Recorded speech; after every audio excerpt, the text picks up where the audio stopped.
wala man tayong magagawa kung yan ang kapalaran. Mga kababayan ni Bato de la Rosa, tulad ng kapalaran ng kanyang amo na si Digong.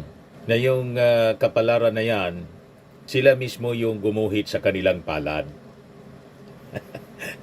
Tama ba? Sabi sa kasabihan, kapalaran man daw ay hindi mo hanapin. Dudulog lalapit ang ICC kung talagang akin.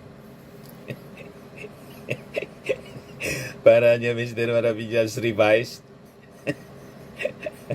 Revised version po ng matandang kasabihan. Nakapalaran man daw ay hindi mo hanapin, dudulog lalapit kung talagang akin.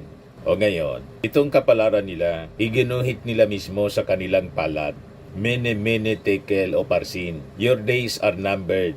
Tinimbang ka, ngunit kulang, sabi ni Propeta Daniel. Madaling sabi, si Bato de la Rosa malamang sa malamang malapit na po na i-deliver. At sinabi na noon ni E.S. Lucas Bersamin.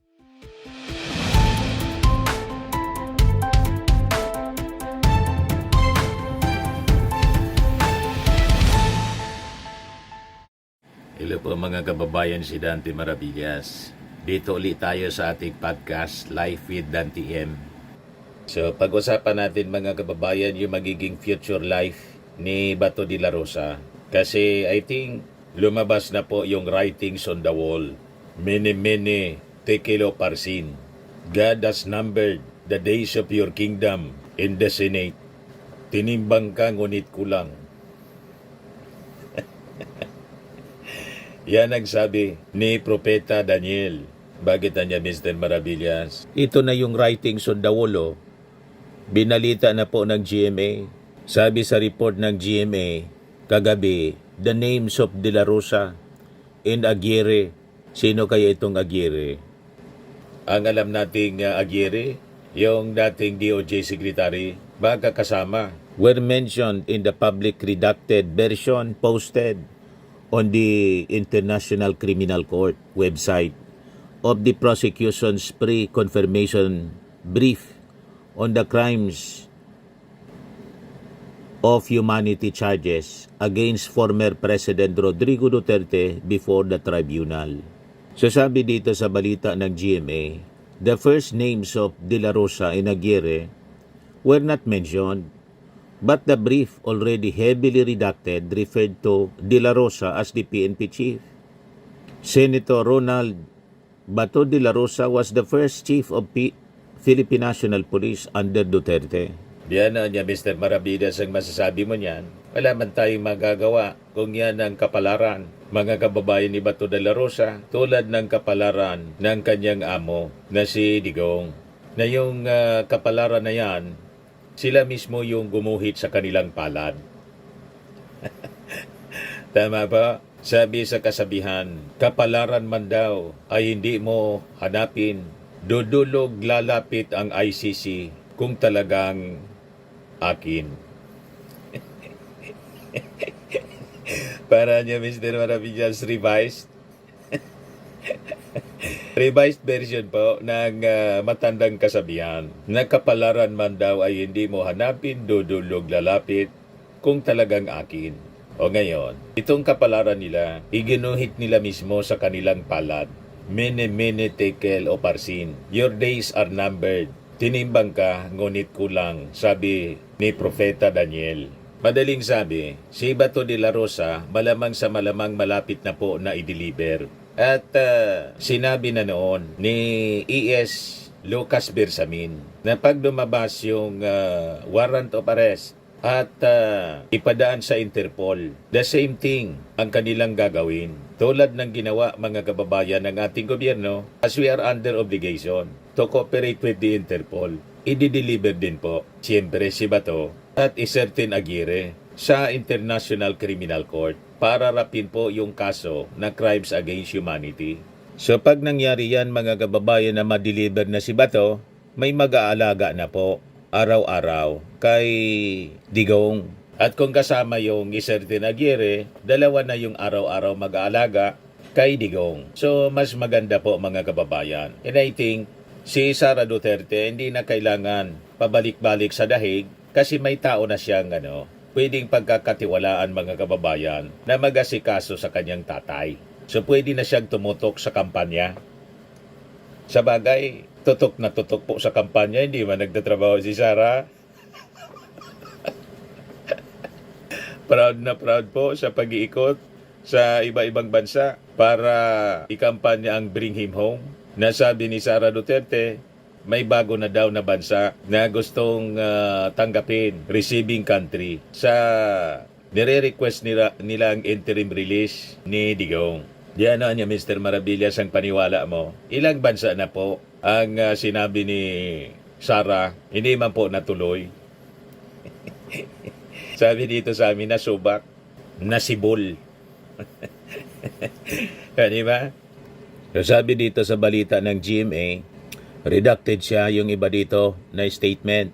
De La Rosa promised that they would immediately implement, quoting siguro Bato de la Rosa, a scaled-up version of the Davao model.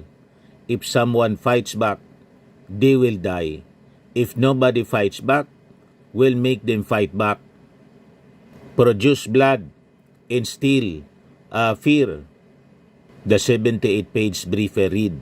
So yun ang laman, mga kababayan, ng reklamo, quoting the statement mismo ni Bato de la Rosa noong siya pa ay PNP chief. Sabagay, narinig nating lahat yung mga pagbabanta nila. Di ba? Kasi sa kanilang paniwala, kailangang matakot yung mga kriminal. Tama naman na matakot yung mga kriminal. Pero itong sabi dito, if nobody fights back, we will make them fight back.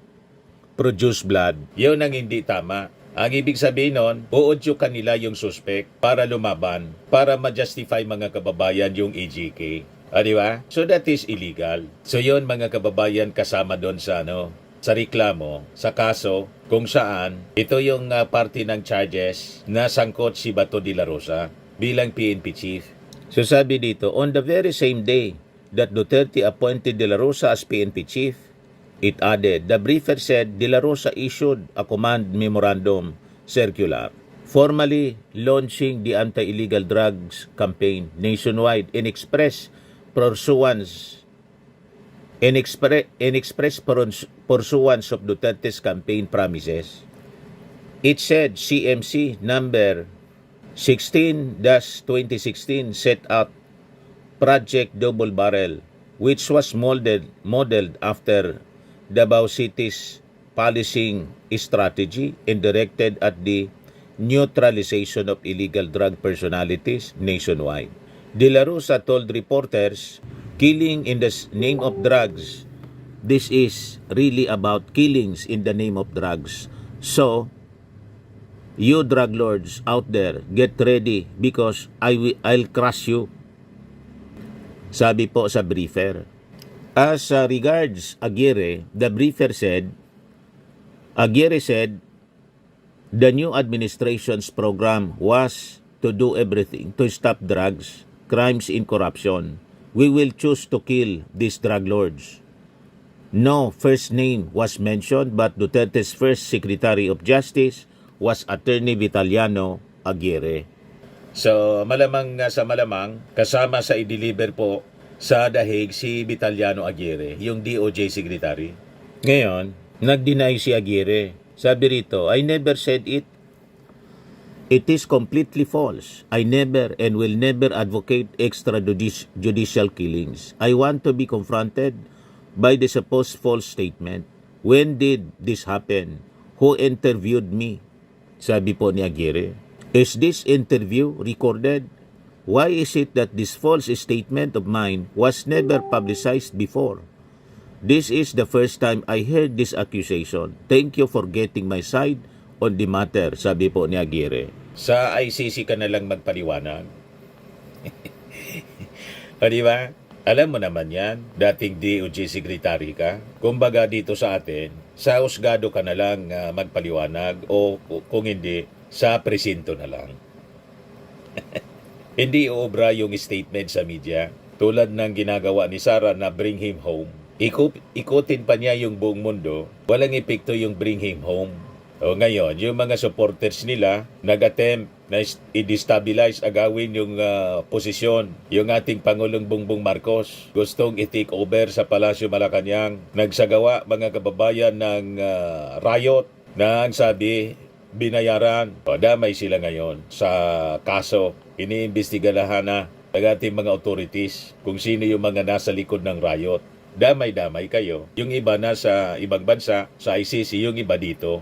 So dahil sa inyo pong matinding pagnanasa, hindi na makapaghintay sa 2028 election, patong-patong na kaso ang inyo pong kakarapin. Walang ibang sisisihin kundi kayo man lang kasi kayong may gawa ng mga pagkakamali, mga kantarantaduhan, kasakiman. So damay-damay na kayo. Nasayang yung offering ni Sarah na litsong baka, 100 pieces na litsong baka, inoffer sa langit, hindi pinakinggan ng Diyos. Kasi masama nga po yung intensyon. Di ba? Iyakan ngayon yung mga DDS na ready na sana na mag party-party.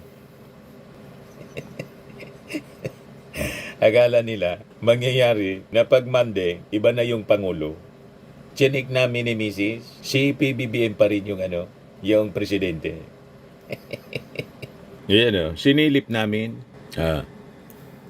Silipin namin ni Mrs. si BBM kung siya pa ang Pangulo. Confirm. Merienda with DLG ASIC, Assistant Secretary Beth Lopez de Leon, confirm si PBBM pa rin ang presidente. O, di ba? Kinonfirm namin ni Mrs. kung nandun ba si PBBM bilang Pangulo. Nandun pa rin. You see, maghintay na lang kayo ng 2028 presidential election. Tama si OG Diaz. Yan sabi ni OG Diaz. Huwag nyo nang hilingin, patalsikin at ang Pangulo sa rally. Hilingin na lamang na samahan niya tayo sa pakikipaglaban sa korupsyon. Di ba mas maganda yon? Sabi ni OG Diaz. Kakamping ito, si OG Diaz. Unang-una, yung ating Pangulo, siya mismo yung nag-expose ng korupsyon sa DPWH, sa flood control. Mali nga yung statement ni OG Diaz. Kasi lumalabas, sila yung nangunguna sa paglaban sa korupsyon. Mali po. Di ba? Yun ang gusto niyang sabihin, Hilingin na lamang na samahan niya tayo. Paanong samahan kayo? Nangunguna nga siya. Kayo yung sumama. Kasi siya yung nagli-lead sa investigasyon, sa flood control scam, sa paglaban sa korupsyon. Kayo yung sumama sa Pangulo. Hindi yung samahan kayo, assuming kayo. Ang mga dilawan, assuming. Nakisakay lang kayo Mga militant, makabayan. Yung isyong ito, hindi sa maya naman kayo suna ng ating Pangulo at doon sa sumbong ng Pangulong ni-launch yung website kung saan pwede magsumbong yung Pangulo. Walang isyu kayong pinag-usapan ngayon. Walang iniimbestigahan sana yung Senado, yung Congress at yung ICI. Siya yung nagli-lead para tuldukan ng korupsyon. Tama po mga kababayan, mali yung mga statement ninyo. O ngayon, balik tayo dito kay Digong at kay Bato de la Rosa. Sabi ni Attorney Cristina Conti, ICC Accredited Assistant to Counsel, she believes that the tribunal is seeking to establish that De La Rosa was a co-perpetrator of the former president. Malinaw niya na pinapakita sa atin ng prosecutor na mayroong nangyaring DDS killings at ito ay naayon sa isang plano. Nung naging president na si Duterte, nabuo o isinigawa yung national plan. Sabi po niya sa isang Zoom briefing. At binabanggit nga doon sa pre-confirmation na brief ang naging masusing role ni Bato de la Rosa. At para sa akin, malinaw na inilalatag na si Bato de la Rosa as co-perpetrator kasama ni Duterte. Ganon din ang ating reading, ang ating paniwala mga kababayan dito sa linabas na statement ng International Criminal Court. So it is expected, baka hindi na po abutan ng Disyembre, magpasko mga kababayan, may kasama na. Di natin alam kung magkasabay sila ni Aguirre sa iisyuhan ng warrant of arrest or si Bato de la Rosa muna yung mauuna at sunod na lang po si Aguirre. Ang alam natin sa report noon, pinalabas po ng Rappler, siyam po ng mga personalities. Yung mga former PNP chief, yung mga sumunod kay Bato de la Rosa, sangkot din. Kasama nga yung pangalan ni Bongo. So baka one at a time, mga kababayan. O ngayon, si Digong po, kinasuhan ng 3 counts of murder over 49 killings ng ICC. Ito siya po. Oh. Count 1, murder as a crime against humanity in Davao City during the mayoral period. Of the 19 victims of incidents, 1 to 9 between 2013 and around redacted siya noong 2016 pursuant to Article 71A and 25(3)A indirect cooperation and or noong and or 25(3)B ordering and or including and or 25(3)C aiding and abetting. Count 2, murder as a crime against humanity of high value targets in locations across the Philippines during the presidential period of the 14 victims of incidents 10 to 14 between around 2016 and 2017 pursuant to Article 71A and 25(3)A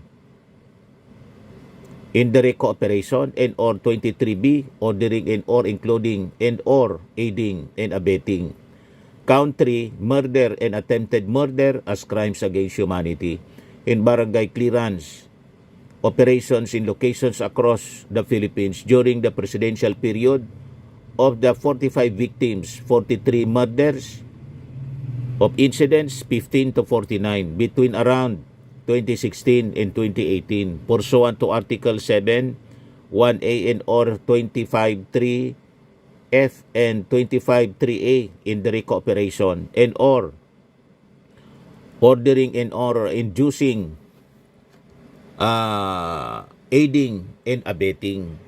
So yan mga kababayan, yung mga kaso, 3 counts of murder, crimes against humanity, laban kay dating Pangulong Digong. Ngayon, may breaking news. May statement na pinalabas si Sara Duterte tungkol sa kanyang tatay. Yan o, statement. Inday Sara Duterte, 54 minutes ago pa lang. Sabi ni Sara Duterte, I have received disturbing information from Malacanang that a report about former President Rodrigo Roa Duterte was submitted to President Ferdinand Marcos Jr. by the Philippine Embassy in The Hague. The officials entered the detention unit under the false pretense of conducting a welfare check and interviewed FPRRD. The said officials clearly abused the role of the detention unit concerning consular visits. Since the month of March, there was always been at least a family member or two that visit former President Duterte almost every day, precisely to guarantee his well-being and humane treatment. The permission given by the ICC is allowing the agents of the very government that abducted FPRRD to intrude upon him without seeking permission from family members who are in The Hague, places his life and safety in imminent danger. If such sham welfare checks are allowed to continue, then the ICC and the Philippine government must be prepared to answer fully and directly for any harm that comes to former President Duterte, including, should the worst happen, his death in custody as a direct result of these intrusions. The false pretense of conducting a welfare check, these are nothing but orders of President Marcos disguised as consular functions, and we strongly object to such visits. FPRRD does not need you. Our family will take care of him.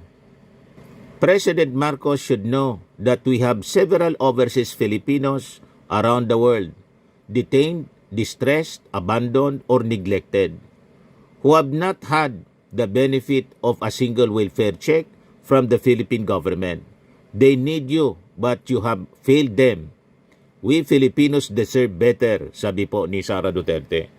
Kung totoo to, kasi wala pang reaksyon, ngayon pa lang, yung press statement ni Sara Duterte, pasalamat nga kayo na binisita ng embassy. Kasi trabaho yun ng embassy officials. To see to it na nasa magandang kalagayan yung dating Pangulo. Di ba yung abogado nga ninyo humihingi ng tulong sa ating Pangulong Bongbong na makabalik sa Pilipinas? So sabi ninyo, hindi ninyo kailangan. Pero yung abogado ninyo humihiling ng tulong sa ating Pangulo. As it was allowed by the ICC officials, malamang sa malamang, hindi lang yung embassy officials yung pumunta kung totoo itong aligasyon ninyo na pinuntahan yung dating Pangulo ng isang embassy official para tingnan yung kalagayan. Malamang sa malamang, kasama siyempre yung mga ICC officials. Baka nga may kasama pang doktor to check kung totoo yung mga pinagsasabi ninyo, lalo na ng abogado si Kaufman na si dating Pangulong Digong may cognitive deficiencies na. Pero iba naman yung sinasabi ninyo sa mga kwento ninyo ngayon kasi nagawa pa ngang tumawag sa inyo. Ibig sabihin, nare-recall niya yung telephone number po ninyo at pati kayo mismo. Pati nga yung girlfriend, yung love life, naalala, pati yung mga problema sa Pilipinas. So ang ibig sabihin, hindi totoo yung mga pinagkikwento ninyo. At ngayon, nagre-react siguro kayo na pinunta ng embassy officials, nagagalit kayo kasi booking yung mga sinasabi ninyo na sinasabi ng abogado ninyo na si Digong may cognitive deficiencies. O, di ba? Yun ang malinaw na reading natin. Bakit kayo malag? Welfare check nga. Tapos sasabihin ninyo, kung may mangyaring masama, including death, isisisi na ninyo sa pagbisita ng embassy official. Hindi man yun na ganyan lang, na pag-claim ninyo, sinabi ninyo, papaniwalaan nila, at patiniwalaan ng mga mamamayang Filipino, na prove na namin na wala nang naniniwala sa mga statements ninyo kasi bangga-bangga. Kaya nga yung panggatong ninyo sa September 21 rally, na patalsikin yung ating Pangulong Bongbong, hindi man po nangyari. At patong-patong na kaso ang kakarapin ng inyong mga kasama na nanggatong sa riot. O, diba? O, dito tayo sa mga reactions mga kababayan ng mga netizens sa kaambang pag-deliver kay Bato sa ICC. Sabi ni Evelyn Ortizo, road to ICC ka na, Bato. What the heck? So shameless. Sabi ni Gilbert, kabog sa dibdib na bukal, nabanggit na daw, pala apelyido mo. Sabi ni Rose Antolentino, wala kaming pakiunahin niyo, Ghost Project. Sabi ni Eric Alag, magtago ka na, kalbo. Sabi ni DJ Kilala, ayan, wish granted, magkakasama mo na siya. Sabi ni Enrique Reyes, Antonio, ICC is waving. Sabi ni Russell Maranya Manaig, naku po, iiyak na yan, sunod niyan, arrest warrant na ng ICC. Tama nga ang sabi, by October. So yan mga balita ngayon mga kababayan, mga kaganapan sa buhay ng mga Duterte at mga kaalyado. Ayan lang po ang ating short video. Atid sa inyo nitong napakagandang product. I am worldwide amazing pure organic barley powder drink mix from Australia. Yung mga gusto na mag-order nito, mag-message na lang po kayo sa akin. Yung mga gusto magnegosyo, message kayo sa aking anak na architect entrepreneur Riz Maravillas. So lagi nating tatandaan mga kababayan sa buhay, you become what you believe. Ako po si Dante Maravillas. Bye-bye po. God bless.